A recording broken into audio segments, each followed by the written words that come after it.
Hey, this is Ox Harley, and you're listening to Live and in Color with Wolfie D. Hey, this is Jimmy Street, host of the Live and in Color with Wolfie D podcast. Hear the life and times of professional wrestler Wolfie D. From his time in the territories with PG-13 to his time in WWE, ECW, WCW, TNA, and more. Nothing is off limits and nothing will be held back. Thanks again for tuning in. Here he is, Wolfie D. Welcome once again to Live and in Color with Wolfie D and my man Jimmy across the street. And Jimmy, I'm actually kind of sitting out by the street today. So if you hear cars going by, don't think that I'm playing in traffic, y'all, because I'm not. I'm just sitting on my back porch, and I live on a road that does get a little traffic through here. Actually had 3 people, I live on a turn too. I've had about 3 people wreck into my yard in the past 4 years of being here. So, oh my God, nobody will run me over while I'm sitting back here. Yeah, seriously. So you hear the birds chirping and all that. And also, this is Somerset, and there's something about Somerset, Kentucky that everybody wants to have the loudest damn car, and it's so annoying. So I'm sure sometime during this introduction phase here, because I'll go inside once we get our guest Ox Harley on the show, but while we're doing this, you may hear a coming by, and that's just the Somerset redneck, buddy. That's all that is. Wolfie D is a man of nature, by the way. You're the nature man. No, wait, that nature boy. Woo! Yeah. You know what's funny is, bro, you fired me up last week, and and I can't wait for Ox to come on. Obviously, this is going to be an epic show, but man, talking about AI, you got me kind of curious. Like, hey, and I started thinking, like, okay, well, Facebook has that Meta AI, right? Okay, so I just thought, man, because I'm randomly searching for something on Facebook, and it's like Joe Bob Johnson, and it like Meta AI takes it over instead of actually looking for Joe Bob Johnson's fictitious Facebook page or whatever. So I said, I wonder, because I'll Google stalk stuff all the time, you know what I'm saying, type it in and see what it says. So I said, I wonder what would happen if I typed in Live and in Color with Wolfie D, right? Okay. So I did. I said, Live and in Color with Wolfie D and ask Meta AI. And here's what it came back with, Wolfie, okay? Now, I don't know if you did this, faithful listener, if you did this, if it would say the same thing, but for some reason it said that to me. So, okay, here's what it says. Live and in Color with Wolfie D is a podcast hosted by Wolfie D, a well-known entrepreneur and social media personality. The podcast focuses on a wide range of topics, including business, marketing, and personal development, with a dash of humor and entertainment. A dash. I think we're chock full, man, but sometimes that's all we got, right, Wolfie? Business, marketing, and what? Personal development. Personal development, yeah. That's what we're doing here.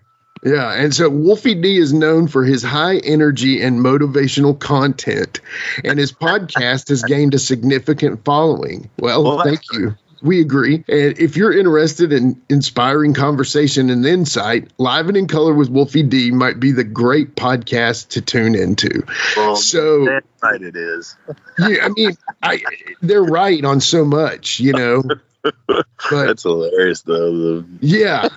Business, marketing, and personal gain, or whatever the fuck it said. That's fun. Yeah. And it's inspiring. We inspire people here at Live and in Color. Yeah, we do, man. We do. Yeah. So I just said, okay, well, let me narrow this down a little bit. And I did type in Wolfie D, okay? And it basically just reiterated what it said in the previous thing, that you're a popular American entrepreneur, social media influencer, and podcast host. Yeah. And so it really didn't, you can see him on Instagram, YouTube, and podcasting, and he often shares insights and advice on marketing, sales, and personal development. La-di-da. Yeah, it's just funny, man. That's so funny, because you do share selling, right? You do. You talk about and in marketing, we talk about that all the time too. And then personal development, like, kid, you're the shits, don't wrestle. I guess that's true too. We do get advice on wrestling, so that would be considered personal development, I guess. Yeah. And so, all right. So here's the final one. This is the most funny one to me. Okay. So I had to type in my own podcast. So Give Me Back My Pro Wrestling, part of the Livening Color with Wolfie D Mothership Network, whatever. And so I type in Give Me Back My Pro Wrestling podcast, and it says, Give Me Back My Pro Wrestling is a podcast that explores the world of professional wrestling, hosted by, now get this, Wolfie D. Can I not have anything, man? And it says, in a rotating panel of co-hosts, the show delves into various rotating panel. Yeah, exactly. Including wrestling news, nostalgia, and analysis. Wolfie D is a longtime wrestling enthusiast. Shares his enthusiast. Yeah, that's a new word for wrestler. So, yeah, shares his passion and expertise, often featuring special guests from the wrestling industry. If you're a fan of pro wrestling and enjoy engaging discussions, Give Me Back My Pro Wrestling is definitely worth checking out. While I agree with every single bit of that, it's just funny that it's like, you know, and I did search the Live and in Color first. So I'm wondering if AI was like glitching the Matrix and put you in it, or if maybe that's just the conclusion everybody's come to, is that you do all the podcasts, and that's well. So Jimmy does all the work on both of them, so I know, but they should have thrown your name in there. You know, AI, fuck AI. AI's drunk. Go home. It's got a long way to go. You know what I do like though? Now, as much as I love to go through, like if there's a funny post or something like that, I love the comment section sometimes. Just to go through there and read some of that. But now they got this deal where it kind of sums it up for you. Right. The AI sums up what the comments are saying. Yes. And it's absolutely no replacement for going through them. But sometimes I don't feel like going through all of them, and just that'll kind of tell me whether I want to read them or not. Get the gist. Yeah, exactly. Without having to click on the clickbait. Prayers and thoughts, honey. Summed up for me. Yeah. But Man. Old AI. What a rib, right? Come on, dude. It's funny. Yeah. So any of you, to continue on, we're not against AI, because God knows we don't want to fight that battle. But when it comes down to it, last week we went in on the artwork, and this week we went on the information that it's spitting out, man. It ain't all factual. So it's just funny. But I would like to say, Wolfie, would you like to host my podcast? I'm good over here, man. I mean, you're doing a tremendous job, man. A tremendous job over there. Oh, my God. Thank you. But Stay in your lane, bro. Stay in your lane. So, man, old AI. New AI, whatever the fuck you want to call it, take over the world, kill us all. But I don't know if I believe that or not. But it is. I mean, you think about the jack-offs that are writing it. You know, especially. Let's don't get into politics, but whatever. Sure. All right, man. So we got Ox Harley coming on here, and everybody knows what we're going to talk about. Huge. They've been begging us to get him on here, and so we've complied and answered you folks, and we've got Ox Harley coming up next.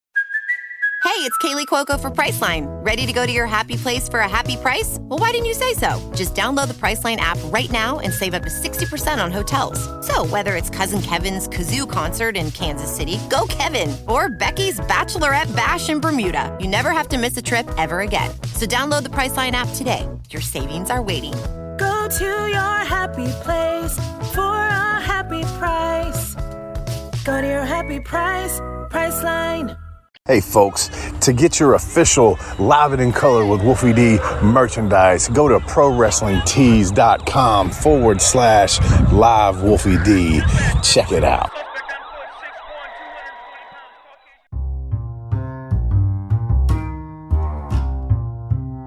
If you're listening to Live and in Color with Wolfie D on Apple Podcast and like what you're hearing, go ahead and leave a 5-star rating. And while you're at it, write a review. Tell us what you liked. Tell us what you'd like to hear in the future. It's very important to us and always appreciated. Thanks again. All right, guys, we're back. And this is actually a pretty anticipated episode. I know a lot of people have asked this over the past, almost 3 years now, Jimmy. Hands down. That we've been doing this. When y'all going to get Ox Harley on there? When you going? Are they cool? Are they still cool? Are they still friends? Are they cool? Yeah. And the answer to that is yes. We've been friends. We've been cool for a long time. But that was actually the first time we ever met was that. But let me go ahead and just introduce my homie, Ox Harley. What's going on, dude? What's going on, guys? How are you this evening? Oh, man, a little wore out. Just got off the shoot after a 10-hour day. Oh, brother. Man, them shooting 10 hours ain't no joke, man. I know you texted me, said something about being up in the air. What are you doing up in the air, man? Oh, man, I've had back surgery and everything, so I can't do a whole lot. But, I'd always been in the tree business ever since I was a kid. And, so now I just run a bucket truck and a foreman for a tree company here in Knoxville. Uh-huh. It pays the bills. Right on, man. Yeah, I'm scared of heights, so I won't be doing nothing like that anytime soon. I don't like that. But I've operated a bucket truck before, believe it or not. Right. Trivia there for the listeners. Keeping score at home. So, all right, man, we're just going to cut to the chase, and we are going to talk about what everybody wants to hear about. Because, I don't know, should we wait till the end? What do you think? No. We go ahead and give it to you want to make them wait? That's funny. That's actually a rib. I like that. Yeah. Go ahead, Jimmy. Ask just a random question real quick. We'll make them wait a little bit. Okay, make them wait a little. All right. So I just want to. Yeah, no, and okay, Ox, we became friends on Facebook officially now, and it's funny because I was doing a little stalking on your page and stuff, and I saw a picture of you and Ox Baker, man, and so before you explain the picture, I want to know the Ox Harley name. Is that your shoot name? Oh, no, it's not my shoot name. Actually, I believe how it happened. I'm not exactly sure, but I believe it was the Ox Harley name was actually a rib on some guy that Ian had brought in or something named JT Harley. Okay. And things went south or somehow, and they brought me in. Can't imagine that. And then, but I'd always been called Ox ever since I was a little kid, most people think it's because it was big, dumb, and strong, but it might be because I was hung like one. I don't know. Hey, that's the rumor. That's a rumor. I don't know. I didn't want to ask you that one, though, Right. How big is Batista's dick? That's the man, I don't know. That's the question that everybody asks. I don't know. We always get that question, man. It's golly. I get a little hot about it, actually. I'm like, man, it's ridiculous. So Ian broke you in, right? No. Actually, how I started in the wrestling business is I won a bad man contest, which is like a B tough man contest deal in Henderson, Kentucky. Nice. And then I went on and fought in the tough man contest in Owensboro, Kentucky. And believe it or not, they disqualified me. For a tap back. Yeah, in the tough man contest, I got disqualified. And what'd you do? I really can't remember exactly what I did, but they disqualified me, and a promoter that ran shows there in Owensboro, I think they was a guy who had started his own promotion that because Shelby Adcock from Central City had let him go. Mm-hmm. And they brought me in, and I didn't have a damn clue about anything in the wrestling business. I never watched wrestling as a kid. My dad wouldn't let me watch wrestling or anything like that. He had me out working on the farm. So, I didn't have toys growing up as a kid. We just worked. If I'd asked for an Atari or something, PlayStation back in them days, I'd got the hell beat out of me. So, you got a tractor over there. yeah. I didn't have time for no games or anything, but. Anyway, so I didn't really know nothing. They just, they used me a couple of times, and I thought, well, shit, this wrestling might be something. But at the time, for some reason, I'd never been a trained boxer, really. I had a little bit here and there, but, my dad and his buddies would get to drinking on the weekends when we was kids, and they'd say, I'm from old redneck town in Kentucky called Nebo, Kentucky, and they didn't just fight chickens. Hell, our dads would get drunk and make us fight each other. So, I got $20. I got $20. My boy will whoop your boy, kind of shit. So,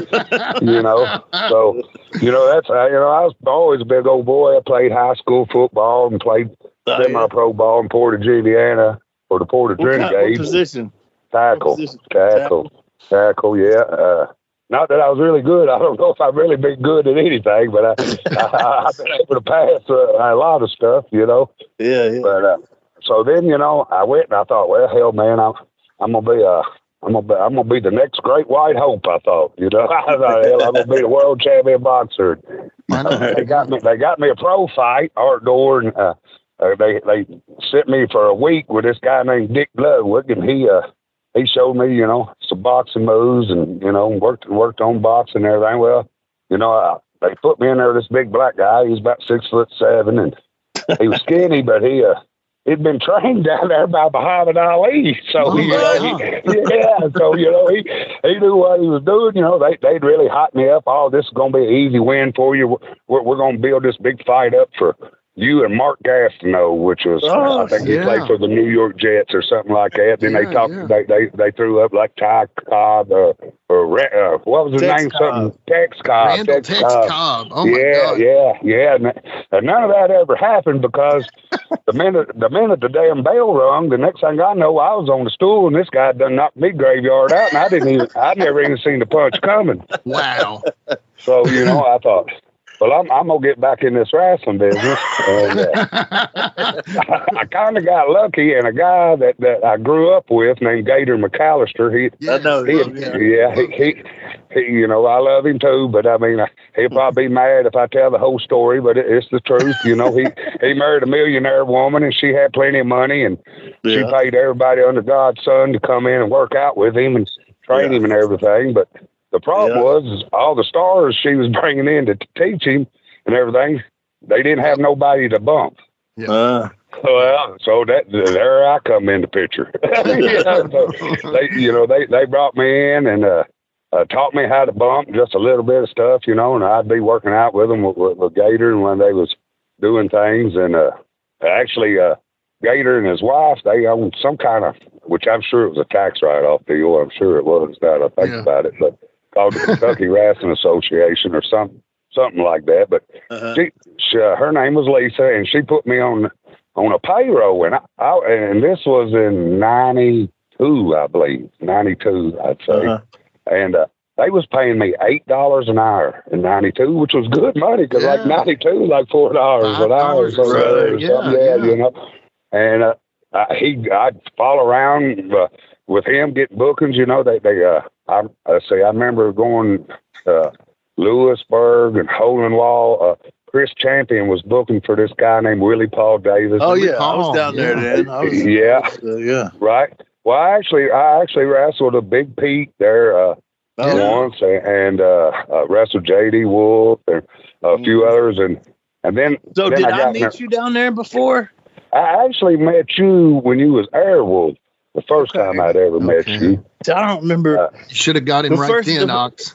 The first got him then. The first meeting I remember is the fight, but okay, keep going.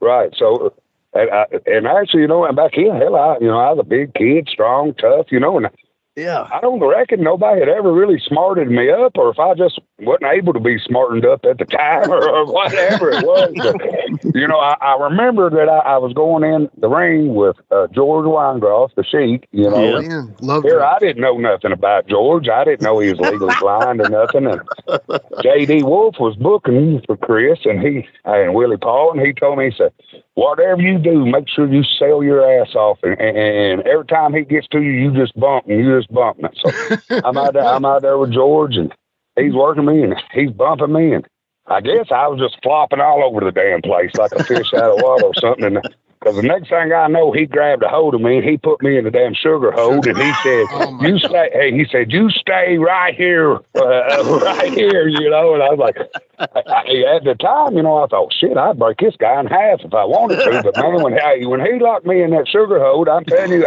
I would have told him anything it took to get him to let me go at the time.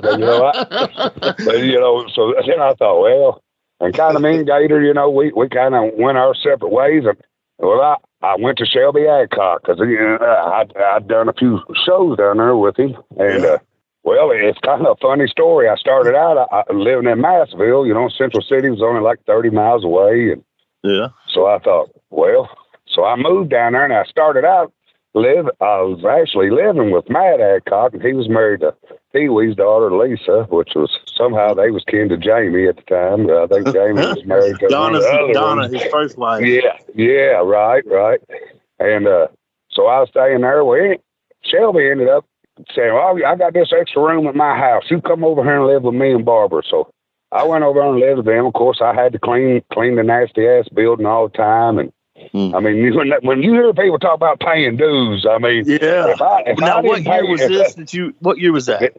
That would have had to be the end of 92, maybe the beginning of 93. Okay.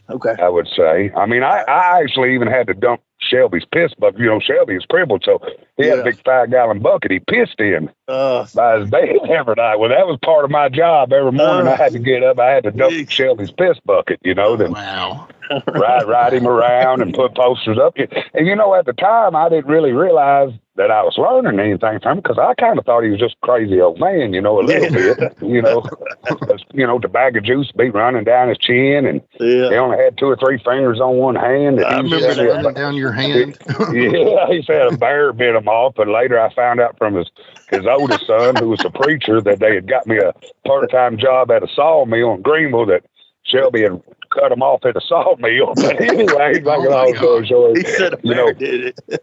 Yeah. So, you know, that's how I started learning. I got in there and I worked out, you know, Billy Brahman, the Trapper, all them guys. So Trapper about killed me. Trapper about killed me one time. I've told this story before, but he the finish was, I got somebody, I think like in a Boston Crab or a sharpshooter or something like that. He comes sliding in. Now he's got baby powder in one of those. Remember those little things you used to put film canisters. Film canisters, you know, those little things. Yeah, right. He poured it in there, right, which is fine. But when he slid into the ring, he didn't open it and dump it in his hand and throw it. He just opened the top and threw it out of that thing. So here comes this can tube shaped clump of baby powder, and just as he threw it, I was blowed up, and I sucked in, took a big inhale, went down my throat. The whole clump went down my throat, and it clogged my throat up. I couldn't breathe. I thought I was gonna fucking die. All of a sudden, I threw up. That's the only way I could get it to come. I threw up in the middle of the ring, and then got pinned me. Oh wow, yeah. Hey, well, you know how that old building was down there in Central City, you know, and everything. But nobody. He had, you know, Terry Adonis. I think he was Coquelicot Khan at the time, and you know, Gypsy was coming in, and nobody wanted to work him guys. Well, of course, Shelby would always throw me in there. Hell, I didn't know any better. Hell, I just go in there and let everybody beat me up, because, you know, that's just what they did. I mean, hell, Gypsy one time, he about beat me half to death with a lawnmower that didn't have the motor on it, but it was just a frame, and he was beating me to death with it. And then Shelby had that great big old wood burning stove, you know, that he used to heat that building. And Gypsy grabbed me, was taking me over to that stove, and I was like, man, I respect this old man, but he is not getting ready to stick my head or nothing to the stove. I mean, I'm going to do whatever it takes, you know. But luckily he didn't. It was just, you know, he was just working it and everything. But yeah, man, I had it rough way before I ever come to Ian's, and I guess that's kind of what, you know, because they bust me up, you know. Back in, I didn't know how to juice or nothing. They hard weighing me all the time, you know. So I didn't know, you know. You did, then, you know, that's fucking dudes. right. That's what I said. I mean, I really have. I might not be the good. I never was a real good wrestler, you know, never. But I mean, I've been everywhere, but I just, you know. Yeah, I guess because I took a good ass whipping everywhere. You know? Hell, look at Pondo, man. He's been everywhere in Japan. Got a beard with his picture on it, all that shit. Pondo can't work worth a fuck, man. But he did what he did to, you know. He does his thing, man. Yeah. Right. Now, I don't know how he still does it at his age, but God bless him. You talking about the girls? Never mind. Sorry. Yeah, the girls too. Yeah. Right. I will go say that. That's one of the main reasons we quit traveling together. You know, at the time, I done married my first wife, and hell, I had stepdaughters that was the same age as the girls getting in the car with us. You know?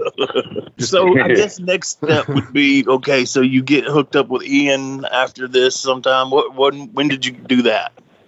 I think I started it. I'm not sure. Like I say, I've been hit in the head so many times, or illegal substances. I'm not sure which way done it, but whatever. I'd say probably both. Combination.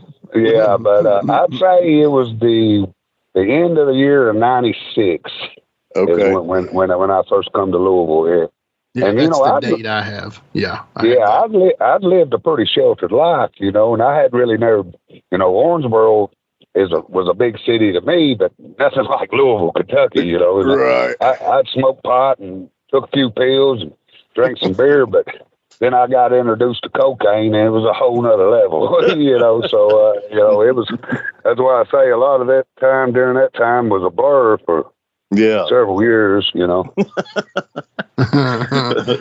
Actually, and like I said, they brought me in as a rib and everything, but how I landed a job with Ian is somebody had showed me these two big fat black guys over in Japan or something, the headhunters or something, and they could do this moonsault off the top rope. And I thought, well, hell, if them guys can do it, I know I could do it.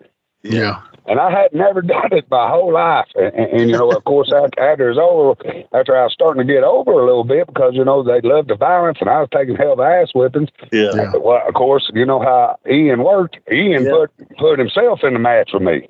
Mm-hmm. Well, I told Ian, I threw him outside the ring and I said, move. And he said, what are you doing? I said, just move. And I got up and did the moonsault to the concrete floor, and he moved, and I broke my elbow in two places. Oh my God! And if and like I say, when y'all get to the elephant in the room, if you ever watch the video, I had an arm brace, and if you watch the rest of the match, I'm holding my arm at the end because I'm still working right there at this time with my arm broke in two places. I still, get the bone chips if I put my elbow down at the right place. I mean, it shoots a crazy pain to me. Yeah, but that's how I landed a job at Ian, and the rest, I guess, is history. Yeah, yeah. So does Ian owe you any money at this point in time? That's the thing everybody asks me. And not that I was really no badass or nothing, but I mean, hey, I was an old dumb country boy. I'd fight you. It didn't matter whatever. We'd fight if that's what we had to do. You was either gonna whoop me or I was gonna whoop you. And if we had to do it again, we'd do it again. And whatever. So Ian always paid me. I mean, that's the truth. He never not paid me. Actually, one time I parked on 3rd Street in a tow zone. And I'd spent all my money at the strip club the night before, and they towed my car to the impound in Louisville, and Ian actually paid and got my car out of the impound, and it didn't even take it out of my pay or anything. Wow. But he did fine me $15 one time. I guess that was just a way to short me something for smoking pot out in the parking lot with the marks that at the time somebody back in, that's when them hotline things just started around, and the marks would get on there and tell everything. So anyway, but Sherry Martell and Debbie Combs kept me my job, because for some reason, I don't know why, I guess because I like to party with all the workers, all the guys, they all like to hang out with me, and let me hang out with them pretty much. I guess, number one, I didn't talk about wrestling because I didn't give a shit about wrestling. Mm-hmm. I want to talk about partying and women, what I mean? So, So Ian, man, he always paid me. I'll say that he always paid me, but he did me too. And he's done I'll say a couple of things that went out of his way for me. You know what I'm saying? Right. And then, but I just, man, he just has done some things to people that's just like, come on, man, taking money from people for some sort of, I don't know all the details, but Oh, you talking about the pony boy? You talking about? Yeah, I don't know who the name. Pony boy. He got that pony boy for millions, Yeah. That pony boy's daughter died. I think Pony Boy's daughter got killed in the hospital or something. They sued and got a bunch of money. Of course, Ian, But that's one of the main things about Ian. And when people ask me, did he always pay me? And I said, well, I didn't always get paid that night because here's a lot of things that people didn't know, and I didn't, being in Kentucky, gambling was illegal, but somehow on Thursday nights at that big buck bingo hall, while we'd be over there working, they had this something called Monte Carlo or something next door to it, where it was some kind of legalized gambling. So I was always, you know, I don't know why, but I guess because I did them death matches, I was always in the main event. So while I'd be in there working Pondo or whoever, Ian was next door losing all the gate. Oh, man. So a lot of times the next day I'd have to go over to Ian and Patty's trailer, and Ian would pay me, you know, she'd pay me out of concession because, you know, back then they sold beer, and Lord, ain't no telling what he made in concession. Oh, yeah, for sure. You know. Let's take a quick time out and get a word from one of my dope-ass sponsors, and we'll be right back with more Live and in Color with Wolfie D. Think you know the Brooks Ghost? Think again. Introducing the all-new, better-than-ever Ghost 16. Now with nitrogen-infused cushioning for lightweight, supreme softness that feels good every step, every street, every single day. So go ahead, take your daily joyride in the all-new nitrogen-infused Ghost 16. It'll turn your everyday miles into everyday endorphins. Let's run there. Head to brooksrunning.com to learn more.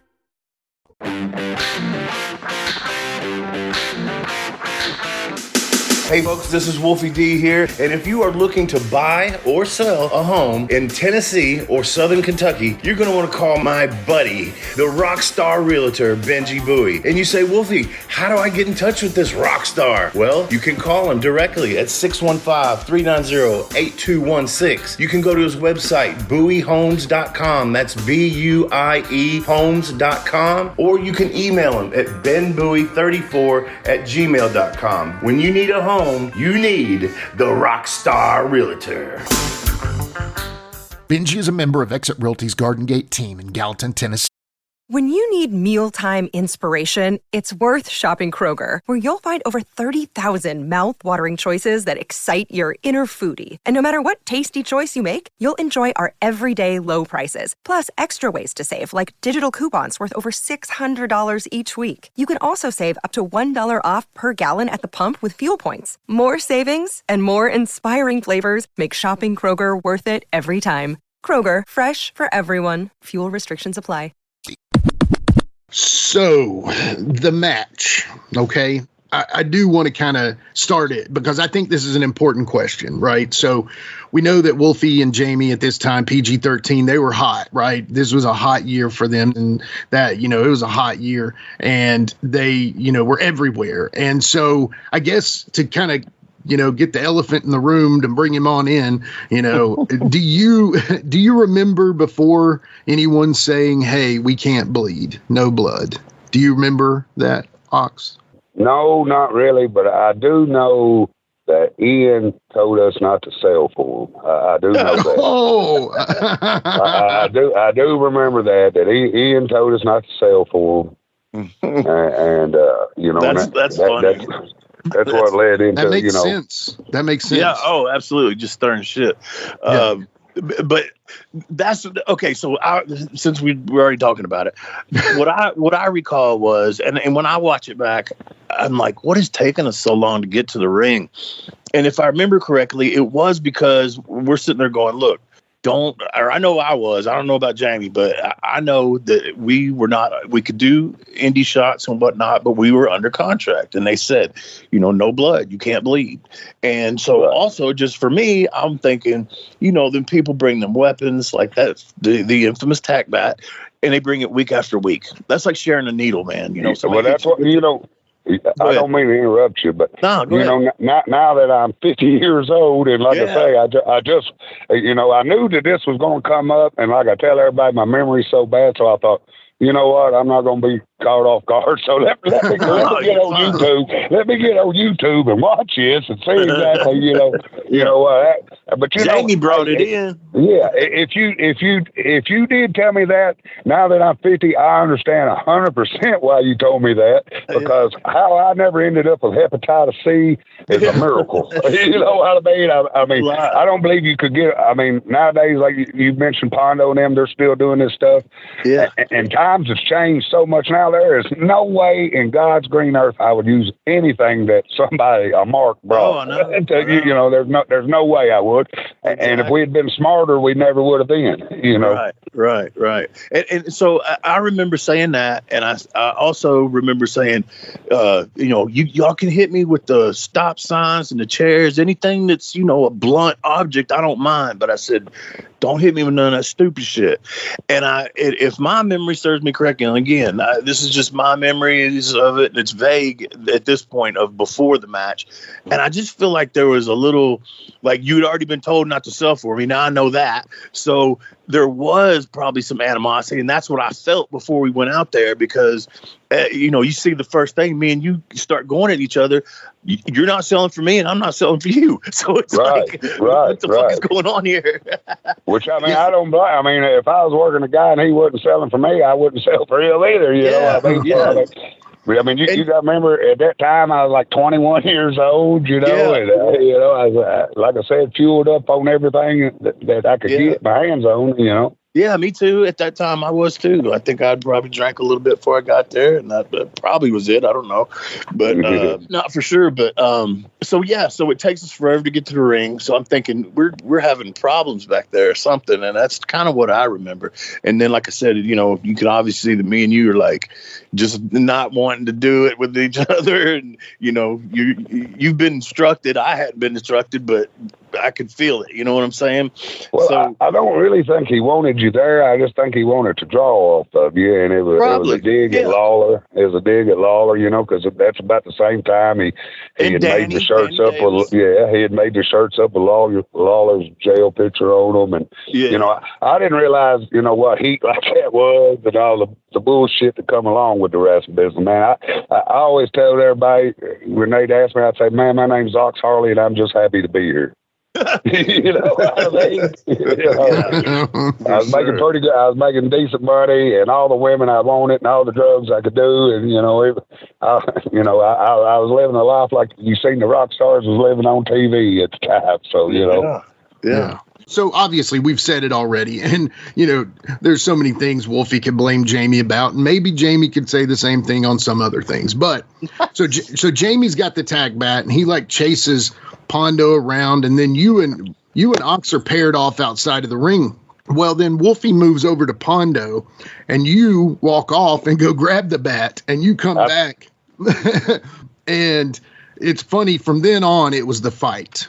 From that point on, once you hit Wolfie in the, like, I think he caught it in the, where'd you catch it? In the like forearm, Wolfie, or something? You like blocked it a little bit. Yeah, it hit me like in the back of the the tricep area. Yeah. Okay. So what were you thinking when you went to grab the bat, Ox? Like, can you remember maybe?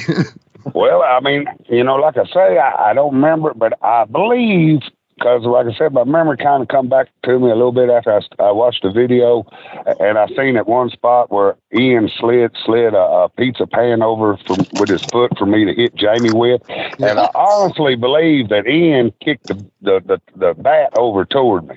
Okay, and that's what caused me to pick it up. Okay, I believe I believe that's how it happened.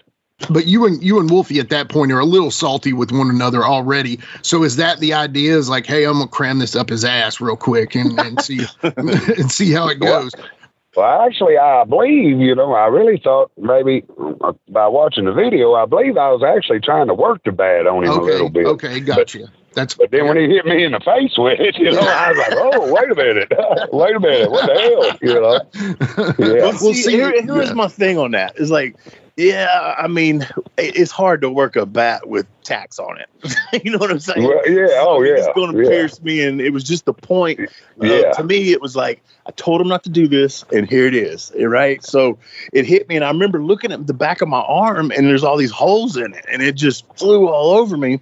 And so then when I grabbed it from you, and Pondo just happened to be there, and I went, whap, whap. I really wasn't, I don't even think I was aiming. I was just like, whap, whap, just fucking hitting y'all, trying to get your attention. Yeah, quick You know, hits. like, okay. Yeah. And that's why after I hit you, I threw it down, like, okay, you motherfuckers now, y'all understand that I don't want to fucking play this game. And so I threw it down. And that's when you went wham, punched me in the face. Square in the face. Well, I tell you what, you turned out to be a lot tougher than what I would have ever thought, because most people that I hit like that, you know, they wasn't around much longer, you know, especially in that time. You know. That was a finisher. Yeah, and then it got on to what you hit me like 3 times, and it was me going, "Come on!" I remember saying, "Is that all you got?" or whatever, because remember I said I was amped up too, and you know, adrenaline's pumping at that time, and then. You done hit me 3 times, and then Ian clears the dressing room and breaks everybody apart. And I'm like, son of a bitch. This motherfucker just hit me 3 times, and now he's stopping the fucking match. This is bullshit. This is bullshit. What'd you think about that time? Well, you know, when I watched it, if you watched, I was so bad. Hell, I was hitting all the other boys and everybody. Yeah. And you know, like I said, I had the elbow brace on my arm. My right arm was pretty well useless. And I'm right-handed, so all I was really left with was a jab. Yeah. But I was so blown up. But you know, I was trying to protect my character too and keep a job. And, you know, I remember that when I did get back in the ring with you, and you got me with a good punch, and I watched it earlier, and I went more over to the ropes, and you started football kick punting me in the face. Yeah. And now that I think about it, I remember that all I could thought was, I cannot go down. I cannot go down. So before I went down, I got out of the ring, you know, because I thought, if I go down, my gimmick's over. I'm done. I'm history. I'm fired. You know, I cannot go down. Is what I was thinking to myself. Man. But I did it. My whole face was swollen up, and I had a huge black eye for 2 or 3 weeks, you know. I mean, you were kicking the shit out of me. And I feel like you were kind of blocking those somewhat. You were. I feel like. Because I feel like if I was connecting 100% on those, it would have been bad. But when he cleared the ring and you were trying to get to the people and you were swinging at everybody, I'm sitting there trying to think. And I don't know if you remember this, but I'm sitting there, I'm going, all right, I got to figure out a way to get this going back. And because I felt like I got to get my licks back. And I remember looking at you, like trying to give you the Iggy and come on, man, we got the people going. Let's finish this, man. Let's finish this. And some kind of way, you know, you got back in there, and I in my mind, it was like, all right, are we really fixing to just fight, or are we going to just continue what we were doing, which was just a stiff work? And it just turned out, me and you started slinging at each other. and I guess it's good you only had one hand. I'll take that. I'll whoop a one-arm man. Hey, I almost went to prison one time at a bar. This guy come up messing with me, and he was spitting on me when he was messing with me. He was, you know, not spitting on me intentionally, but he was drunk, and he kept running his mouth, and when he was talking, he was spitting on me. Mm-hmm. And so, you know, I'm about half drunk, so I shove him off on his face. Well, he grabs me as he's going down and pulls me actually down on top of him. And when I get down on top of him, his leg pops off. This guy's only got one leg. Oh, my God. and, you know, they called the police, and they took me in the police station and everything. And they was like, they was like, well, they said once you got on top of him, you didn't do anything. I said, well, what was I going to do? If I whooped his ass, I was going whooping a one-legged man. If I got whooped, I got whooped by a one-legged man. Yeah, so, we just laid there until security got me off of him, you know. So, man, you know. I was hoping that the leg had tacks on it, man. I don't know why. You just started peppering him with his leg. But anyway. No, it did happen like that. Oh, my God. Okay. All right. So he sends the boys out from the back, and you're whipping them, each of them. They're dropping, bumping, feeding, all that, whatever. It really wasn't much of feeding. It was just bumping. They were just taking your punches and going down. What was Ian saying to you? Could you hear anything, Ian? Because it seems like he's trying to almost fire up the fans more, you know, like, come on, we're going to kill these Memphis boys, you know, like. Well, honestly, I don't remember any of that. I mean, I do know that after I watched it, I do remember that when we got back and we got back in the ring, and Jamie come to me, and you went with Pondo. I seen it. I remember Jamie told me, he said, well, what are we going to do? Are we going to work or what? I remember him saying that to me. I remember him saying that, and I thought, well, let's do whatever, I mean, at the time, I was still green as a gourd, really. Like I said, I'd been getting beat up by everybody. Nobody had really ever smarted me up. I don't think I ever even really got smart to the business until Doug and Tommy got me away from Ian's, and I was traveling with them, and, and that's when I really, I guess I learned the business. Yeah. Because, before, nobody ever told me. I didn't really know nothing about the business. I didn't even know what kayfabe meant. I mean, I didn't know nothing. I didn't know any terms. I didn't know nothing. Yeah. Okay, so immediately after that, and y'all are in the back. Now, were y'all sharing the locker room? See, I don't remember that. I don't remember anything. We was back to back, but I do know that you guys, you, Jamie, I can't remember if, I don't think Doug and them was there that night. But anyway, when you guys come in, y'all didn't stay in the same dressing room as we did. Y'all had them 3 little rooms. That led into the bingo hall. Yeah. Yeah, because now that I think about it, I don't think we ever even talked about the match. You may have said that to me, but I don't think I ever. I know we never did talk about no spots or there was nothing ever like that. What happens nowadays, none of that was ever. No, I know that too. I do remember telling y'all, look, none of this, none of that. But yeah, after the match, I have no idea if we just went back there. Probably, I don't remember talking to y'all, nothing, man. I don't remember talking to anybody, really. I mean, I don't know what happened after it was over, if we just got the fuck out of there, or Ian paid us and we left, or what. Well, I do remember that we worked each other the next week. Me and you in a singles match. Okay. Yeah. And Ian wanted you to put me over with the moonsault. And I told you, I said, look, man, I said, I can do that moonsault, but I have no idea. I said, all I can do is land on you. And you said, how about this? How about you do the moonsault? I'll catch you. I mean, you carried me in the match. There's no doubt about it. I mean, you carried me because, like I said, at that time, I couldn't really work at all. I could just take an ass whooping and give one, Yeah. I didn't mind bleeding, so that's about what it was. Yeah. So the parts that I didn't know, I didn't remember that either, but yeah. So Ian said it all. He didn't want you to sell for it, so he caused the fight, and then brings you back the next week and wants me to put you over, man. Gee. And you did. I think that's what I was getting ready to say. That says a lot about me as a person. Right. Yeah. I mean, how many guys do you think would have been like, hell no, fuck that? You know what I mean? Right. I agree. This is Rocky 2. We're going to do it again right now. But I mean, I guess the point of the question I had earlier was when I know because Wolfie has said it. I mean, I'm telling you, Ox, there's 2 people whose name have come up other than people who are no longer with us, right? Tracy Smothers, Bobby Eaton, Brian Christopher, those guys, Chris Champion, all those guys. There's 2 names that have come up continuously through this podcast. Time is Jamie Dundee. We've had him twice. And you, Ox, you've been one of the most requested guests, honestly. And so everybody always has questions like, oh my God. And Wolfie has continuously answered the question of, yes, we're cool. Everything's cool. We're fine. Whatever, but at what point weren't you cool? And then when did it become cool? Was it immediately after the match or were you still hot or? No. I honestly, after I got back to the ring, if you noticed during that match, at the end of the match, we started working again.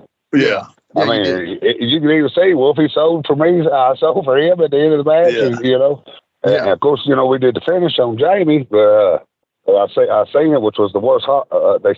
Somebody said it was the first time that move had ever been done, a backdrop into a power bomb. But I watched it; and it looked fucking horrible. I don't know if it's because Jamie didn't set up, or I was so blowed up and only really had one arm. I couldn't lift his little 100-pound ass up in there, or what it was. Really, now that I looked at the match and watched it, but I've never really went back and watched that match or nothing. I've called a lot of people ask me about it all the time, and I tell them, shit happens. I really don't remember it at all, And poor Billy the P, man. Billy the P came out with PG-13, right? Isn't that how it worked? I think he did, yeah. Poor Billy the P. He's like, what the hell is going on?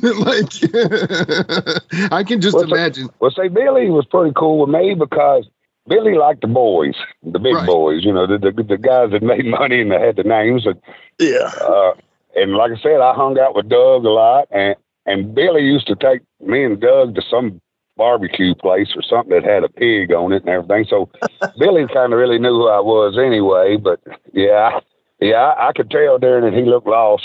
I'm sure he was. What spot am I doing again? Is that out the window now? Where's the Iggy? It was all out the window. Yeah, I managed a little bit in Nashville. That's how I met Wolfie, and I actually met Billy the P doing the same thing because he came down there with Cash Flow and a couple of those guys in that crew from Kentucky. And and I remember talking to him about it, and he actually had a video, the whole video of it. The best video available on YouTube is Billy the P's version. It has the most complete, ending and beginning. But anyway, I can just imagine poor Billy the P out there saying, "Oh my God, this is falling apart." Yeah, no shit. Well, so there it is, everybody. That is a Live and in Color exclusive. The first time that Ox and I have ever talked about that publicly, and quite frankly, we've never talked about it since then together, actually, that I can think of. So there you go. There's the Live and in Color exclusive. And Jimmy, I'm late. I'm waiting late here to give you the big hot tag. All right, Jimmy, it's time for the hot tag.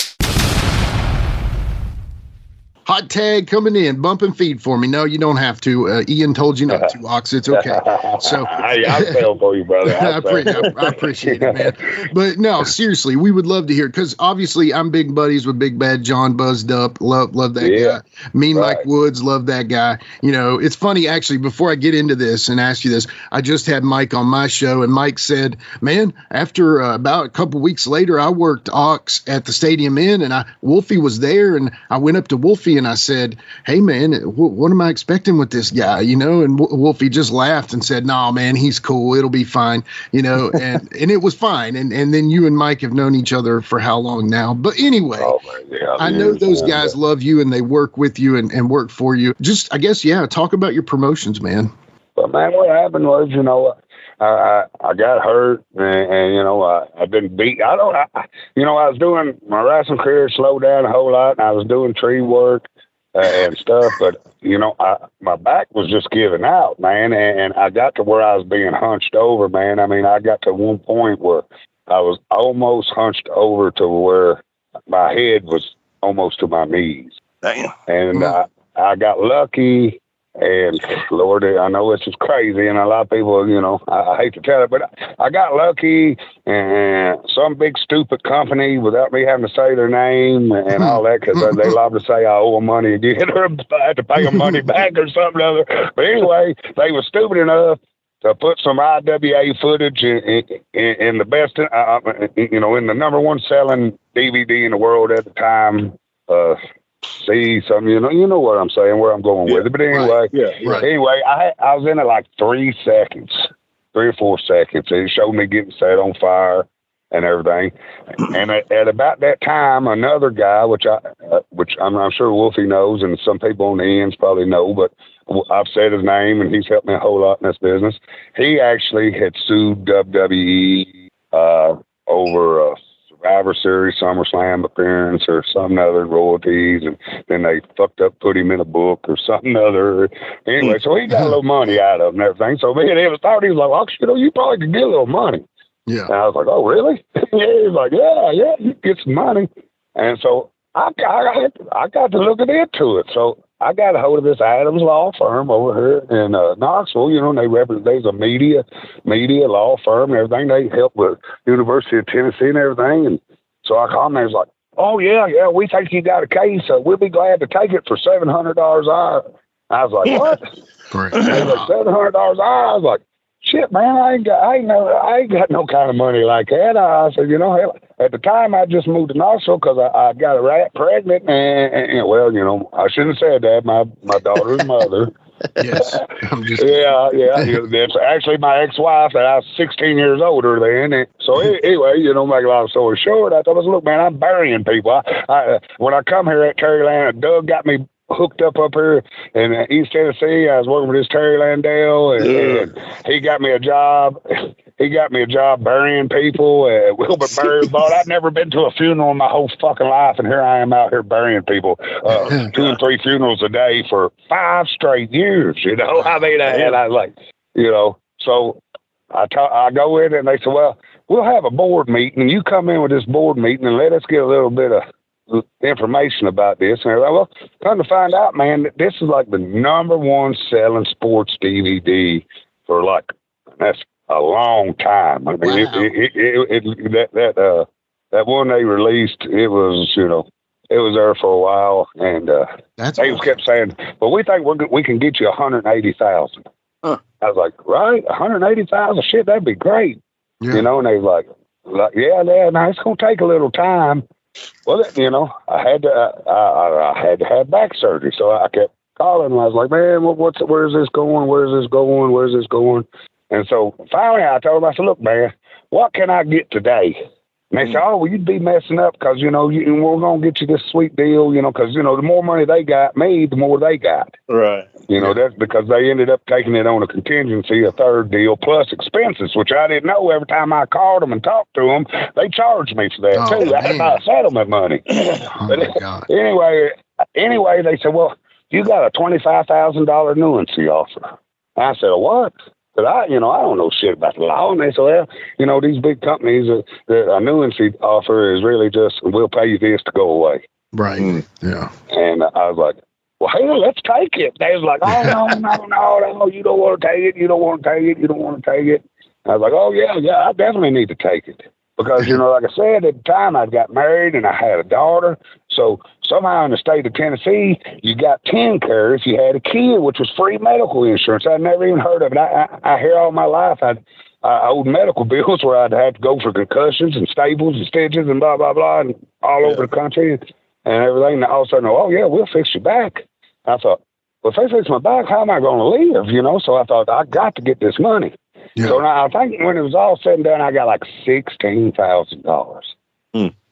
And I thought, man, I knew I was going to be down. I thought I didn't know what to do. The only thing I really knew anything about was trimming trees, and I knew I couldn't do that, and rifling, and I knew I couldn't do that. So I thought, I'm going to buy me a ring, and I'm going to start running rifling shows. There you go. The hell, everybody else done it. I'd been up working before I come to Tennessee. I'd been in Columbus, Indiana, working for Jerry Wilson, who used to be a photographer for 10 years, and helped book him. And, you know, I made good money there and everything. And Tim run his, and I thought, shit, man, if he could do it, I know I could do it. And I bought old junky ring that I went and got out of a cow pasture, man, and that somebody had made homemade, and not a damn thing on it was square, and it had like 1,000 bolts that held it all together. It took like 4 hours to put this ring up. And I was like, oh, man, well, I did that for a little bit, but I seen I could draw a few people. And I tried to use this East Tennessee talent, and I get heat all the time for saying this, but I will tell you this, and it's the God's honest truth, and I don't care, because, I mean, they can whoop me. I mean, I still can't. I've had back surgery. I can't whoop nobody, really, but by God, I'll fight you, you know, if I have to. Yeah. But a guy that you would consider 2 years into the business in Middle Tennessee is these 20-year veterans here in East Tennessee. Yeah. You know where I'm going with work rate. Right. So I said, fuck, man, I can't make no money with these guys. So I started booking guys, and I still do the same thing. I try to get majority of my talent out of Middle Tennessee. Yeah. And you know, but now, you know, if you know, and you run Rockwood. You run Rockwood, Tennessee. Rockwood. Right? I run Rockwood, and I've been there for 11 years, and I've had some huge houses there. And I mean, I've had everybody under the sun come in there. And you never had motherfucking Wolfie D. Hey, I tried to get you, and you was 40 miles away, and I'm done with the wrestling business. I looked through our messages today, and one of the messages I said to you, I said, well, the wrestling world still needs Wolfie D. You know what I mean? Because all I wanted to do was really come down there and sell gimmicks and everything. Right. Yeah, read through our messages. That's what I read through them, man. That's what it said, you know. And then, of course, I booked Jamie, and he no-shows me, you know. No. Of course, but yeah. I don't believe that. I don't buy that. But, you know, to make a crazy story short, you know, is I run Rockwood and everything. I got divorced, and I got healed up after a couple of years. Then I started cutting back trees. I knew a guy, the company I work for has got the Knox County contract, and he happens to be a preacher.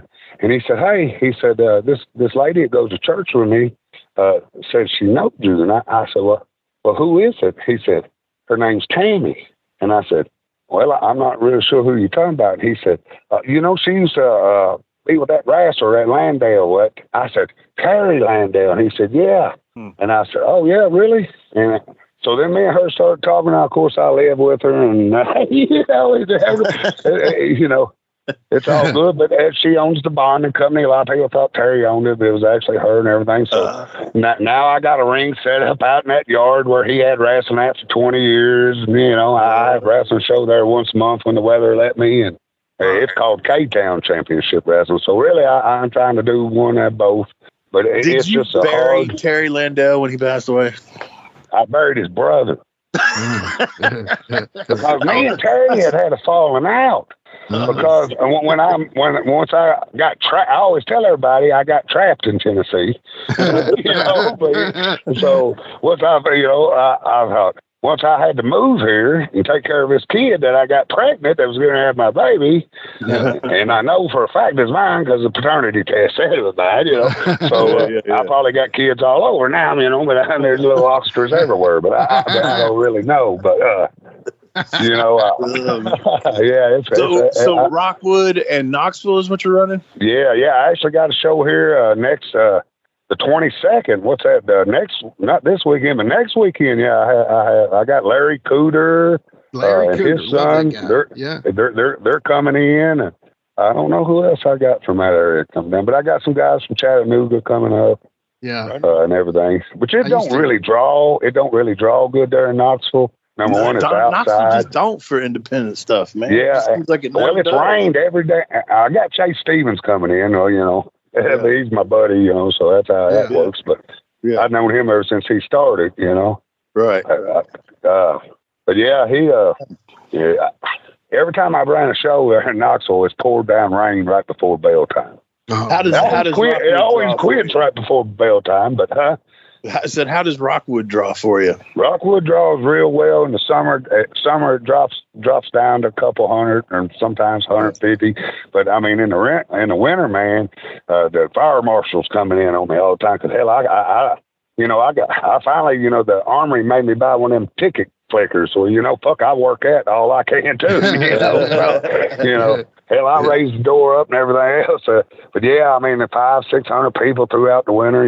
Of course, awesome. I just had my big anniversary show. I had Eric Young come in. And, I've had Steamboat there in the Express and Tommy. I never had Doug. I should have him there, but I haven't.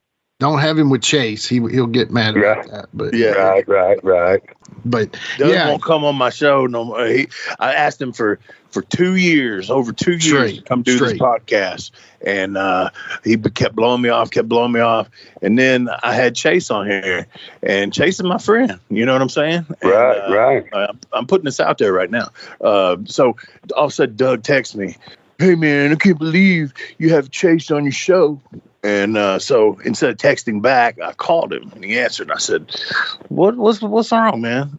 "Well, you know what Chase did to Brian?" I said, "Yeah." Oh, yeah.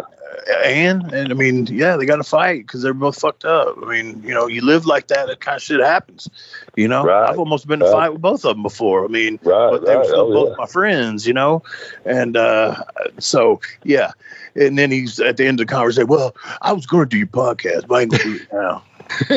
Okay, buddy. And we ain't talked since, man. And I mean, I ain't mad at him, but if that's the way he wants to act, whatever. But I've seen him one time in 12 years. I've seen him at Troy Beasley and Jason James put on some kind of hope recovery deal or something. Yeah. I was passing back through from Kentucky, and Troy invited me because Troy ring announces for me and stuff. And, right. Yeah. So I stopped in and I talked to him, for a few minutes. And, yeah, man. Well, we both have aged a lot. We all have, buddy. We all have. Right. But hey, man, listen, I want to thank you for coming on, man. This has been a really fun show, and I think this will be great for the listeners. I think everybody will enjoy this, man. Been a fun conversation. Be sure, if you're in the area, to go check out Ox's shows, Rockwood and Knoxville.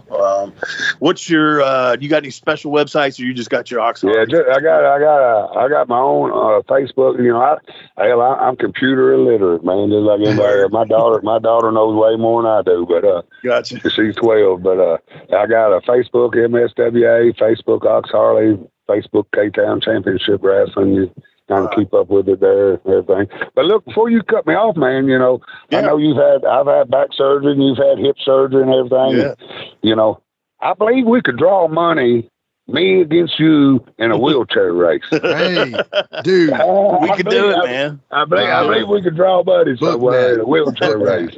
It'll be like a pre-show thing. We'll actually have an actual wheelchair race. Yeah. We're gonna settle the score. People can settle the score. That's awesome. Do some kind of raffle for who wins or something like that. The marks buy tickets, who they're betting on. Right. Hey, Wolfie, don't sell for him, man. Come on. Actually, man, I'll tell you, I've been trying, but, you know, everybody wants to make money, but, you know, everything's got to have a budget. But, hell, I'm actually looking for, you know, and this would be good to put it out here, but I'm actually looking for a booker, man, because I can't deal with this young talent. They're crazier than hell. Yeah. You know what I mean? You know, hell, I started in business not making no money in $5 and $10, $20, $25 to $40 to $75, you know, and on up, you know. And, you know, these guys. I'm a hell of a booker, by the way. Yeah, they want 75 out of the gate, and just coming out of wrestling school. And I'm like, what, man, are you crazy? Yeah. But you know what I tell them all? I tell them, so you got to learn the same way I do, man. There's an art to this business. You got to work the rats. You know what I mean? Gimmicks and work the rats. Yeah. Come on, man. Hey, I should have all my, that's what I tell everybody. As long as I've wrestled, I should have all my money, because after about 98, everywhere I went, everybody paid for everything. So I know where all my paydays went, but I got a daughter, and she might decide to listen to this and everything else. But you know, hey, what's her name? What's your daughter's name? Well, you may not want to say that. Never mind. Kaylee. Her name's Kaylee. Hey, Kaylee. Her name's Kaylee. She helps run the wrestling. She puts the ring up. She puts them boys in check. She tells them to clean up after themselves in the locker room. You got your booker right there, man. Come on. Right.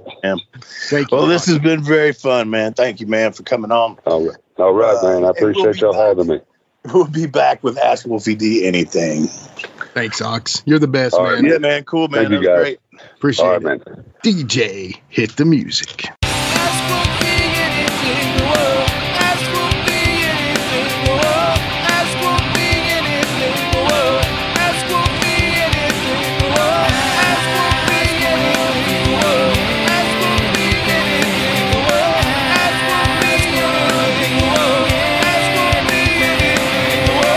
All right, we are back with Ask Wolfie D Anything. And Wolfie, did you learn anything today talking with Ox? Learned that Ian Rotten is the reason why all that happened. Basically, yes. I mean, seriously. I mean, yeah. You tell the guy not to sell. I mean, come on. Yeah, that's asking for a fight. You know. Yeah, because I actually think that he thought that that Ox would beat one of us up. Yeah. And that would have been his fuck you Lawler again. Right. So that was part of the story that I did not know. And now that I know that, I understand everything. Yeah, it makes total sense. Now, there were two things that stuck out to me. He got us there. He got us there and wanted us to get our asses kicked. And, that didn't happen. No, and you know, Ox was so good at summing things up on some things. One thing that he said was Ian told us not to sell for you boys, right? Yeah, But the other one that like made total sense after I watched everything was he didn't want you guys. He wanted your draw. Yeah. That Ian wanted us there to bring in the people. Yeah, exactly. But he didn't really want you there. He just wanted you probably if he could have just thrown you on a flyer without getting heat for it, you know, he would have done that instead of bringing you in. But man, I never, you know, and I've just that I also learned what a nice guy I am for putting Ox over the following week. Yeah, no doubt, bro.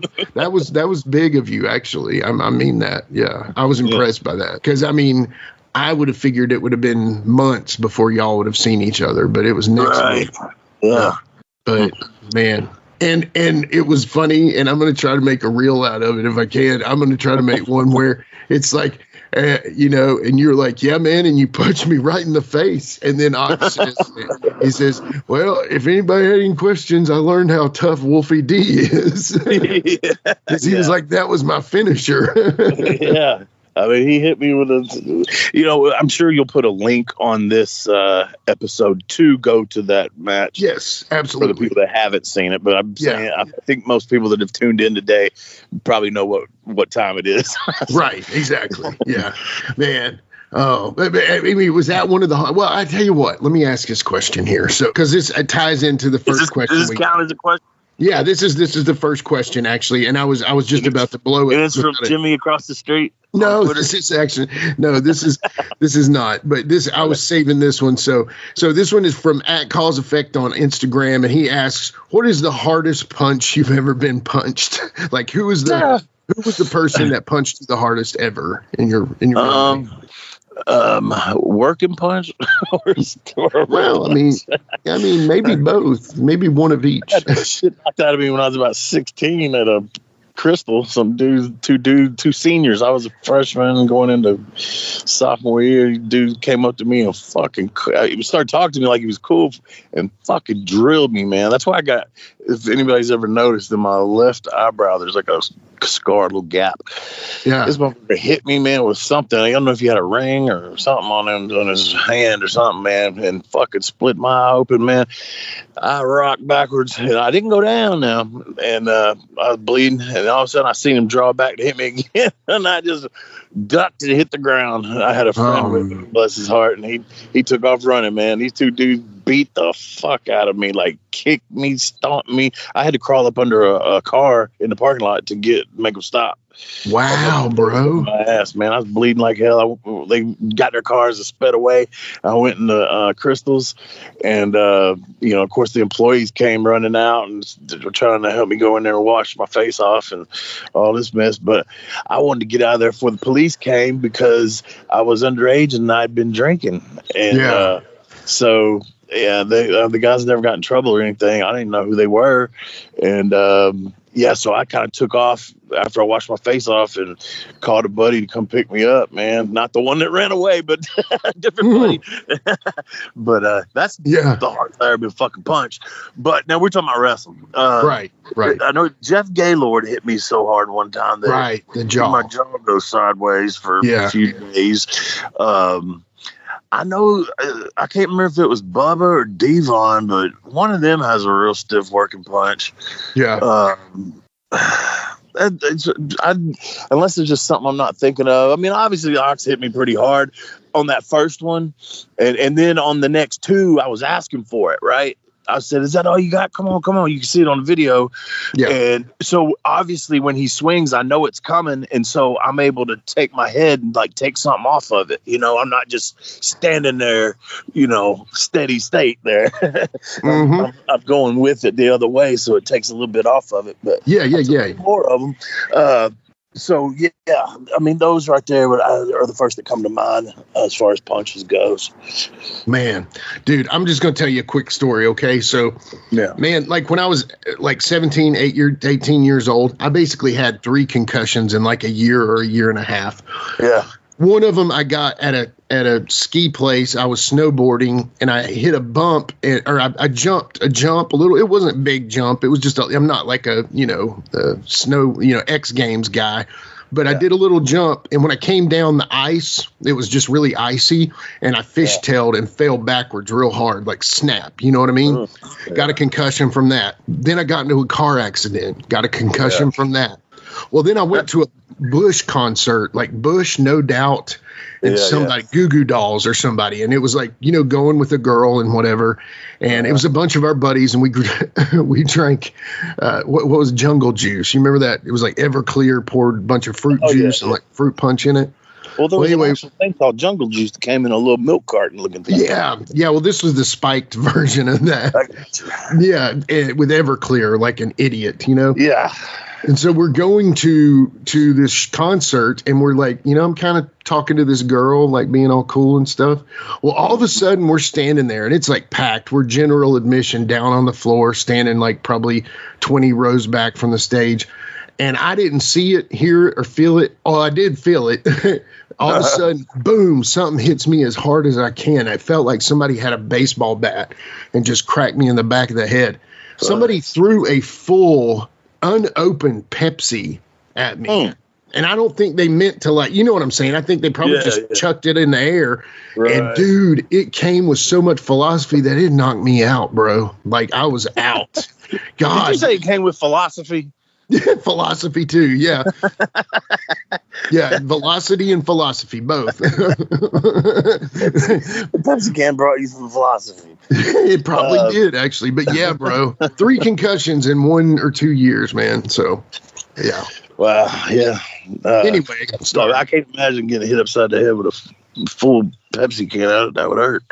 Yeah, like it did. That viral video where one white boy is thinking he's a bit more hood than he is, and gets cracked in the face with that damn beer can. Mike's Hard Lemonade or whatever. Yeah, Mike's Hard Lemonade to his face. He cleans his clock, dude. And what's funny is seeing him like load it up in his hand right before he does. Yeah. He was like basically like tapping it. That guy deserved every bit of that, though. You know, oh man, yeah. I was just a random guy standing there in this punk ass PG-13 looking white boy. You guys made that guy. Yeah. Did you ever think about that being responsible for so many man. guys all in the world? Kids in Louisville, man, bless their hearts. Had a chance, did they? Didn't have a chance. No, didn't have a chance. All right, number 2. Yeah, number 2. This was from Brad Freeland on Facebook, and he says, how did you and Jamie decide who was getting pinned when you had to do a job? Or did Randy already have that booked into the match? Well, a lot of times the heat was on Jamie, so I was usually legal man at the end. Unless we did another tag, so a lot of times it would be me, just because of that. And then, you know, other times we didn't give a fuck, just whatever, who cares? And, you know, well, hell, I took the last 3, Jamie. Here, it's time for you to take one. When it came to color now, it was always me, it seemed like. He didn't ever want to fucking do color, or very rarely, I should say.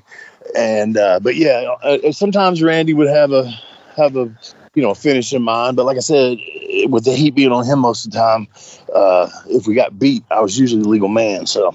Yeah, that makes sense. So he's like, take the finish, Wolfie. You know, believe Wolfie. I took the Smoking Guns finish. I took the Dudley's finish. We both took the Road Warrior finish, but I was just thinking of some bigger ones. But I guess I got beat more than Jamie did, but he took more heat than I did. So whatever. Yeah, exactly. Oh man. Okay. He always bitches about that too. Oh man, I don't know why you're having hip surgery, man. We'd hit him and Douglas son. Doug said, me and Doug can't figure out why you're and this was a text before he quit talking to me, but we can't figure out why you're having to have hip surgery, man. I took the heat all the time, took all the bumps. Must have been from you standing on the apron and stomping your feet and clapping your hands. Go, Jamie, go. Oh man. So yeah. But he forgets that I had a run after PG-13. Right. And also took bigger bumps than he ever did. Love you, Jamie. But And then with Brian Lee, you're going to be taking the heat, right? Come on. Yeah, I took a lot of heat there.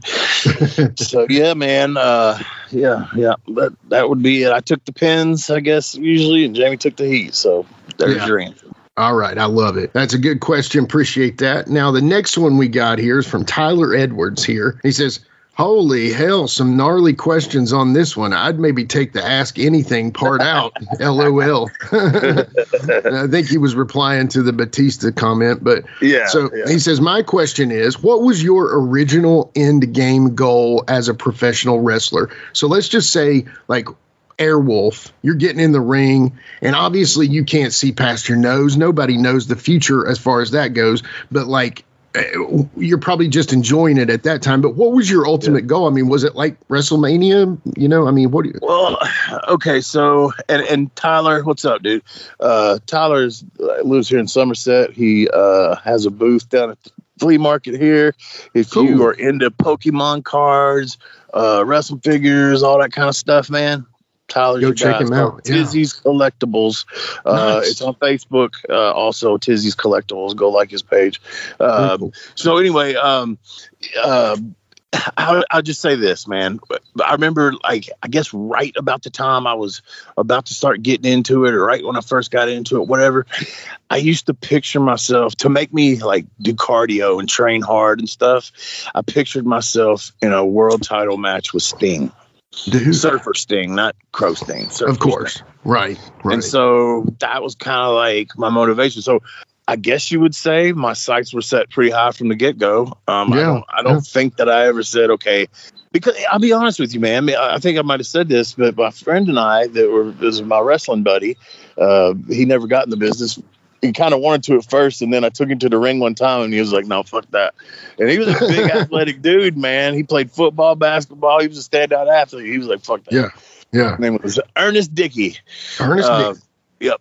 But anyway, yeah, so we did not like WWF that much. We used to say, oh, they sold their soul because they'd go, be like a cartoon character, as to where when we were watching them in Memphis and stuff, they were, more badass, Sure. And yeah. WCW to us was more badass as well. Right. So if anybody went over, we were like, I mean, I still watched it, don't get me wrong, but it was just, I like WCW better. And, TBS and all that shit was better to me at the time. And so I guess that might be where my head was at when I first got in. But there goes one of those that was a motorcycle, a 3-wheeled motorcycle with that damn stereo. So anyway, my sights would have been set pretty high from the get-go. So that's all I can really say to it. I just had my sights set high. Yeah.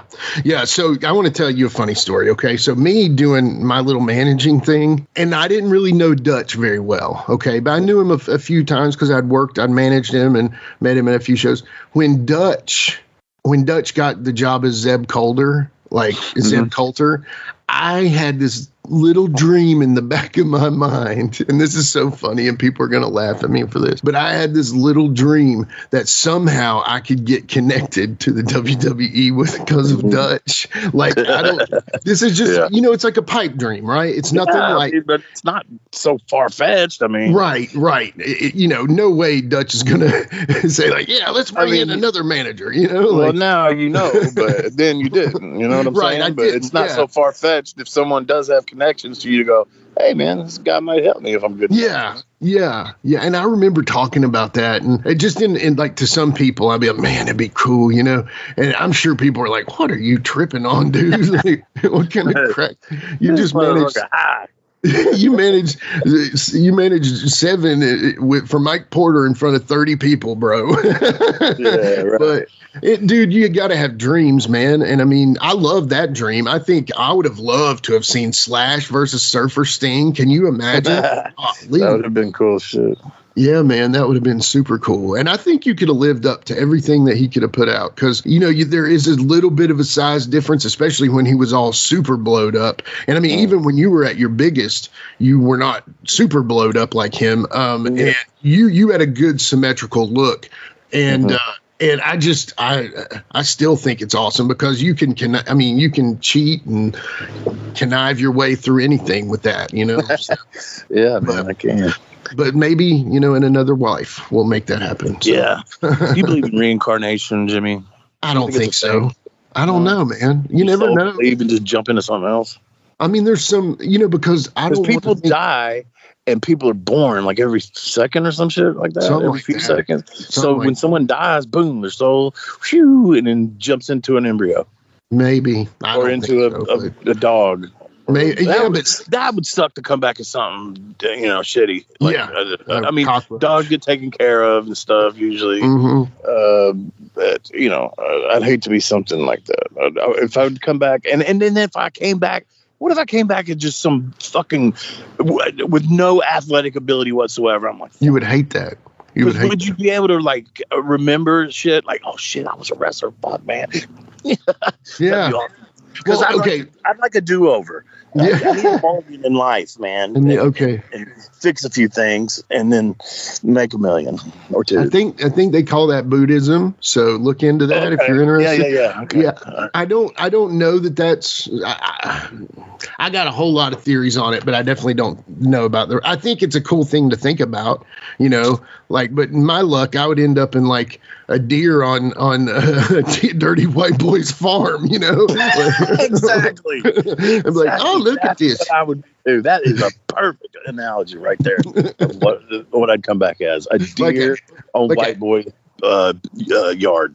Like a big old stud 8-point buck, like the most beautiful deer ever. And it looks just a little bit like Wolfie. It's got your tattoos on its arms or something. And all of a sudden you're just chilling, maybe looking for some female love. And boom, there's big dirty white boy. Be careful. I'm hunting Wolfie. Yes, I'm hunting Wolfie. Oh, man. Be careful. Yeah. That would be horrible to end up on his farm. Yeah. But anyway, no, I mean, you know, if you're a dog or something, I'm sure he'd take great care of you. But anyway, yeah. Well, thank you very much for that question, Tyler. Definitely appreciate all y'all asking these questions. And y'all keep them coming. Just hashtag Ask Wolfie.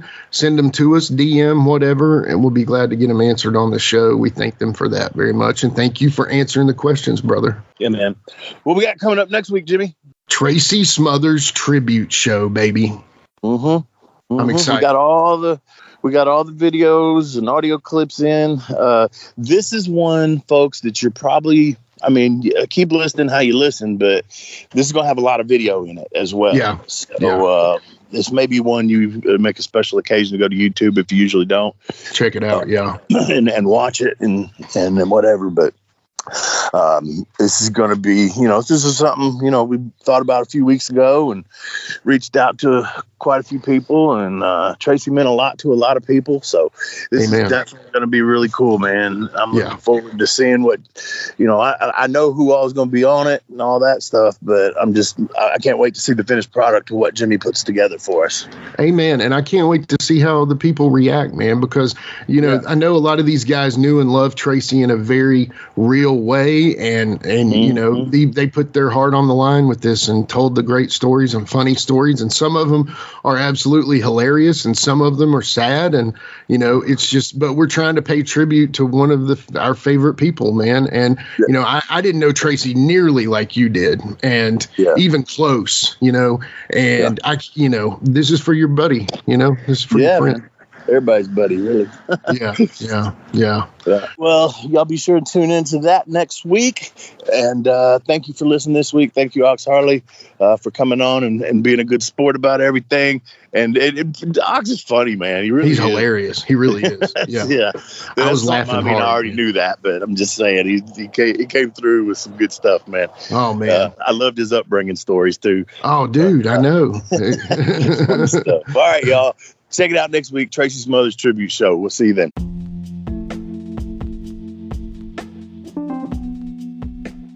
And now a word from our sponsor.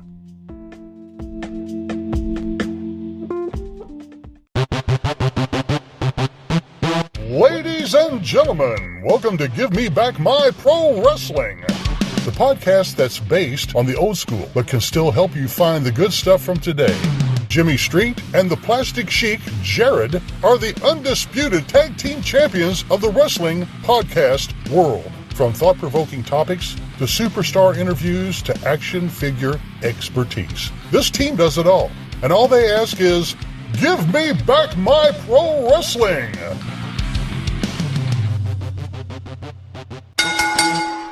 Every other Thursday, wherever you listen to podcasts. Gene Jackson here, inviting you to join us for the Retro Wrestling Review Podcast, where each week I'm joined by guest co-host to review and discuss old school pro wrestling. Right now we're doing week by week reviews of USWA Memphis from 1993. We have an audio version of the podcast as well as a video version if you want to check out the clips of the show we're talking about. It's a lot of fun, so for this and a lot of other great wrestling content, check out WrestleCopia.com. That's WrestleCopia.com. That's right, it's the talk of Middle Tennessee, the channel you love to hate and the channel you hate to love. It's Brian Turner from Brian Turner's VHS Rehab. And if you're looking for matches from Wolfie D to Jerry Lawler to Dusty Rhodes and the team that put a pimp before your eyes and a goatee between your thighs, Booty Call and Athena, go to LostWrestling.com. See, I made it easy for you. Brian Turner's VHS Rehab. Booyah.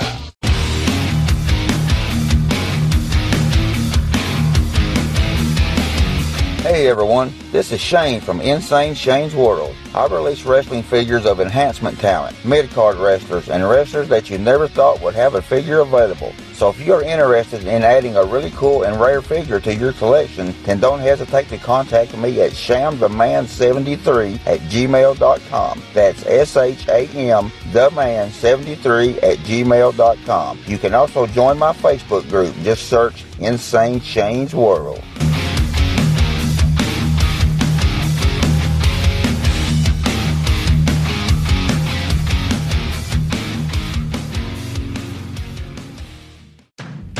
Hey, it's the Heat Miser Scotty Blaze, and I'm inviting all of y'all to join me on my brand new podcast, Turning Up the Heat with the Heat Miser Scotty Blaze.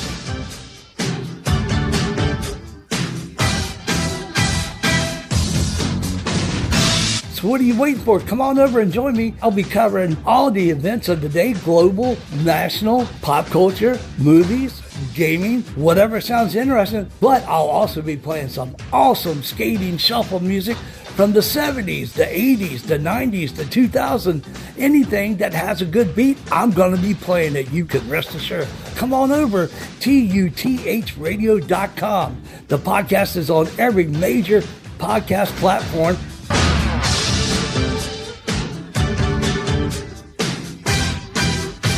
See you then.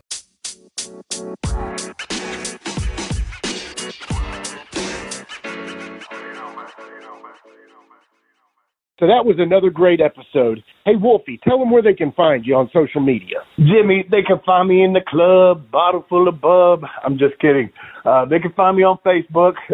My personal page is Warren Wolf, WOLFE. I'm on Instagram at WarrenWolf13. You can always find us on Facebook, Twitter, Instagram, and YouTube at Live Wolfie D. Here's the thing. Wolfie always has offers for his autographed photos. He has a selection of some awesome photos from throughout his career that he will autograph and personalize any way that you want him to. Just contact him either directly at his personal Facebook page or through any one of our other pages, and we'll make sure you get in contact directly with Wolfie. Get those photos, right, Wolfie? Yeah, I've got some good stuff on there, to help with the podcast. Folks, if you can't get out to a show to meet Wolfie D, there's nothing like that, especially for the fans of PG-13 and Wolfie D. And before we go, you can always find me, your host, Jimmy Street, at James Rock Street on Twitter, Instagram, and YouTube. And hey, Jimmy, before we go real quick, I just want to add in there, from the bottom of my heart, I really appreciate, first of all, the work you've done for this podcast. You have worked your butt off. Secondly, the people that are liking the page. Beyond that, even more, is the people that are listening, and we really appreciate that. Yeah, and remember, guys, the podcast drops a new episode every Monday at noon, and our past episodes are streaming now on demand on all major podcast formats. Thanks again. I got a cap for you, don't. He got a cap for you, don't. I got a cap for you, don't. He got a cap for you, don't. You don't. He got a cap for you, don't.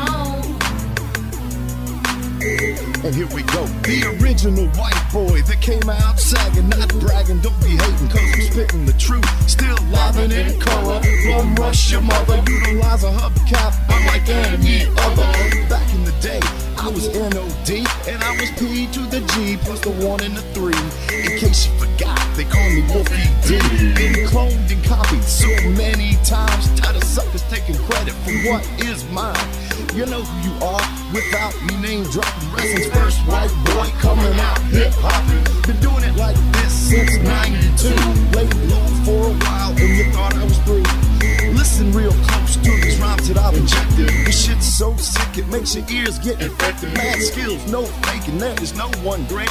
Cause I'm bringing more folks than Obi-Wan Ford. hater. Not here to play games, so you better beware. You don't like me, so what? I really don't care. Like time I keep ticking and I can't be stopped. You sucker step to the side unless you wanna get dropped. With my finish, I'll straight knock you out. Please allow me to tell you what it's all about. Gonna wind it up, then I'm driving it home. It's Wolfie D, baby. I got a cap for your dome. I got a cap for your dome. We got a cap for your dome.